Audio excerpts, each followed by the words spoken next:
Welcome to our channel. Today we how to authorize with Keycloak for mobile sign-in, detailed guide step by step clearly. To begin, ensure you have the Keycloak server running. Open your Keycloak admin console in a web browser. Log in using your Keycloak admin credentials.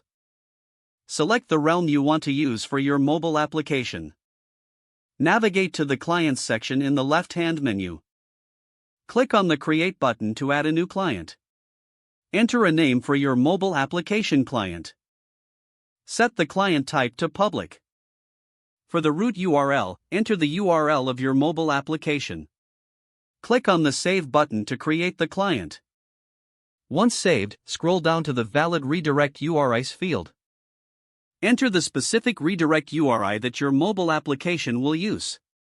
In the Web Origins field, enter the same URI to allow cross-origin requests. Scroll down and locate the Turn on Authorizations section. Enable the option to allow authorization for this client. Next, navigate to the Settings tab of your newly created client. Make sure to enable service accounts if needed for your application.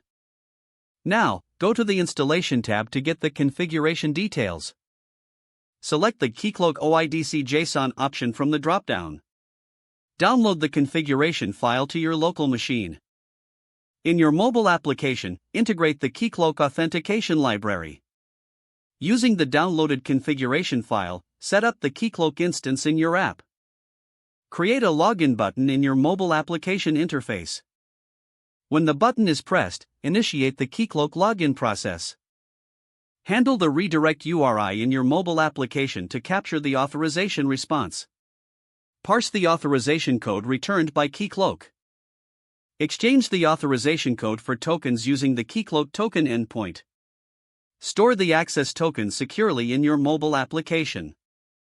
Don't forget to like this video and subscribe to our channel for more step-by-step tech guides.